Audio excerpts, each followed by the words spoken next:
हम लोग पूरे जिले में सबसे ज्यादा काम करा है, विकास ज्यादा हुआ है। चाहे यहाँ बस्ती दवा कराना हो, चाहे लखनऊ तक लेके जाना हो, अपने पैसे से पहुंचा। दोस्तों नमस्कार, मैं हूं धर्मेंद्र पांडे और आप देख रहे हैं पंचायत पत्रिका। हम लोग नगर पंचायत रुधौली में हैं और यहाँ पे एक कैंडिडेट हमको कैंपेनिंग करते हुए मिल गए।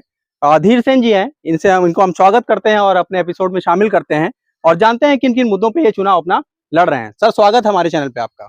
बहुत बहुत धन्यवाद आपका। सर आप यहाँ पे चेयरमैन रह चुके हैं, कैसा रहा वो कार्यकाल? कार्यकाल संघर्षपूर्ण रहा। अच्छा, संघर्ष हम लोग 5 साल किए, लेकिन संघर्ष के साथ साथ 5 सालों में जी हम लोग पूरे जिले में सबसे ज्यादा काम करा है, विकास ज्यादा हुई। सर वो संघर्ष क्या थे, मैं जानना चाहूंगा थोड़ा सा। अब संघर्ष ये थी, चूंकि चुनाव के समय माननीय विधायक संजय प्रताप जायसवाल जी थे और उनकी पत्नी को चुनाव में उतार दिए और आमने सामने हमारी उनकी लड़ाई हुई। अच्छा, वो हार गए और हम जीत गए, तो माननीय हैं, तो माननीय थे तो हमको संघर्ष करना पड़ा जी। और उन्होंने पिटीशन भी दाखिल किया उस कोर्ट में भी। हालांकि कोई दिक्कत नहीं हुई, लेकिन माननीय विधायक होने के नाते वो अपने पद का दुरुपयोग किए मेरे साथ। अच्छा जी। मैं आपसे ये समझना चाहूंगा, जैसे एक गार्जियन होता है तो परिवार में कुछ ना कुछ चीजें रह जाती हैं, सारी चीजें पूरी नहीं कर पाता एक मुखिया अपने परिवार के लिए। तो आप एक मुखिया के रूप में अपने परिवार के लिए वो कौन सी चीज है जो पूरी नहीं कर पाए? जैसे कि इस 5 सालों के बीच में 2 साल हमारा कोरोना का महामारी आ गया, कोविड ने डिस्टर्ब कर दिया, जो कि हमारा विकास कार्य धीमा हो गया।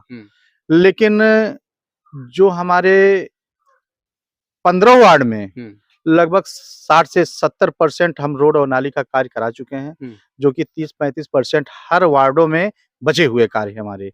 और जैसा कि पूरे नगर पंचायत में प्रधानमंत्री आवास योजना अगर देखा जाए तो लगभग 20% हमारे ऐसे हैं जो बहुत ही जन्मीन है, जो कि अभी उनको आवास नहीं मिला है। अच्छा जी।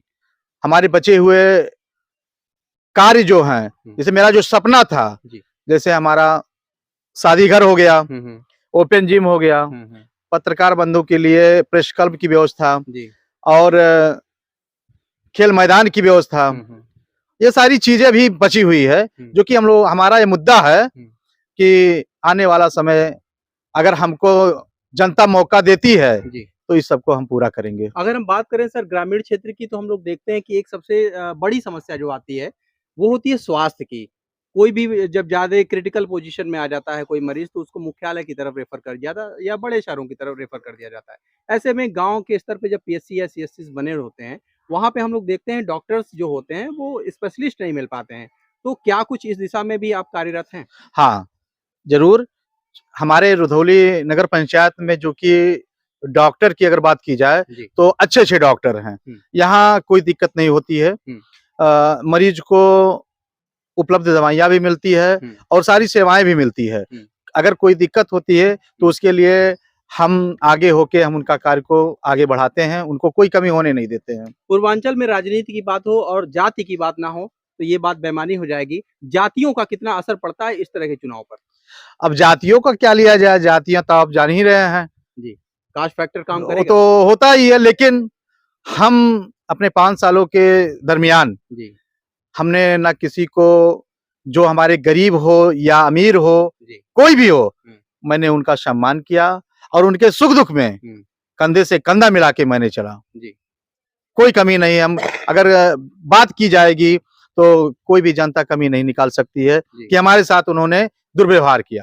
तो सर अभी वर्तमान में कोई आचार संहिता का मसला है नहीं, तो आप जनता से कुछ अपील करना चाहेंगे हमारे वीडियो के माध्यम से? बस जनता से अपील यही करना चाहते हैं, हाथ जोड़कर विनती करते हैं कि इस नगर पंचायत में देख रहे हैं चुनावी सरगर्मी बढ़ गई है और इस सरगर्मी को बढ़ते हुए और रुधौली चेयरमैन धीर सेन निषाद, जो कि जनता का पूर्णतः आशीर्वाद मिल रहा है, जन समर्थन मिल रहा है, लेकिन विरोधी घबरा गए हैं, इससे तरह तरह की बातें अफवाहें फैला रही हैं।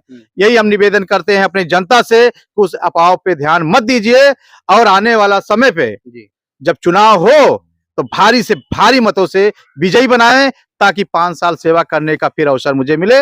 और जैसे मैंने 5 साल सेवा किया है, हर गरीब हो या असहाय हो, कंधे से कंधा मिला के चले हैं, ऐसे ही फिर हम उनका सेवा करें। ठीक है, तो कुछ और लोगों से हम यहाँ पे बातचीत कर लेते हैं। क्या नाम है सर आपका? अशोक कुमार। तो अशोक जी, हमको ये बताइए कि नेताजी ने जितने दावे किए हैं, जितनी बातें बताई हैं, कहीं झूठ तो नहीं बोल रहे हैं? नहीं, सही बोल रहे हैं ना? सही बोल रहे हैं। आप इनके साथ चल रहे हैं, ऐसा तो नहीं इस दबाव में किसी बोल रहे नहीं हैं? नहीं नहीं, साथ है, दबाव नहीं है, तो नेताजी का कैसा कैंपेनिंग चल रहा है अभी? बढ़िया चल रहा है, माहौल एकदम टाइट है? एकदम टाइट है। चलिए ठीक है। सर क्या नाम आपका? आज्ञाराम चौधरी। तो आज्ञाराम जी, ये बताइए कि नेताजी ने अभी जो बातें बताई यहाँ जी, पे, जी। कितनी सत्यता है इनकी बातों, हम आपसे जानना चाहेंगे। इसमें 101% सत्यता है और नेताजी ने कुछ बातें अभी भी नहीं कही हैं। अच्छा। जैसे किसी के शादी विवाह होता है, हम्म। सुख दुख या दवा होता है, उसमें नेताजी अपने पैसे से, चाहे यहाँ बस्ती दवा कराना, चाहे लखनऊ तक लेके जाना हो, अपने पैसे से पहुंचाते हैं। असली समाज सेवी तो यही जी, करता है, वो काम करता रहता है, जी, लेकिन जी। अपना वो ढिंडोरा नहीं और पीटता है। पूरे जी, और किसी को बताते भी नहीं है जी। दूसरे व्यक्ति को।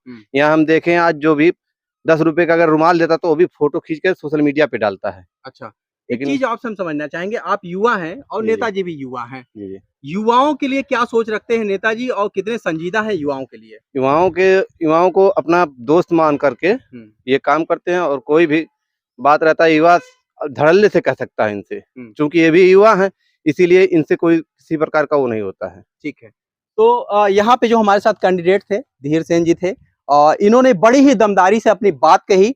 गांव में कैंपेनिंग कर रहे हैं, क्षेत्र में दिखाई दे रहे हैं, और जो इनकी बातें हैं उससे ये लग रहा है कि वास्तव में ये प्लस में ही चल रहे हैं, क्योंकि अभी इनका कार्यकाल बीता है तो काफी कुछ चीजें इन्होंने यहाँ पे की भी हैं, और कुछ चीजें जो रह जाती हैं वो तो हर कार्यकाल में हर प्रत्याशी के साथ होता है कि कुछ चीजें रह जाती हैं, छूट जाती हैं, और इन्होंने वादा किया है कि अगर ये फिर से एक बार सिटिंग होते हैं तो वो उन कार्यों को भी पूरा करके दिखाएंगे। इसी तरह के वीडियोस देखने के लिए बने रहिए हमारे साथ। धन्यवाद।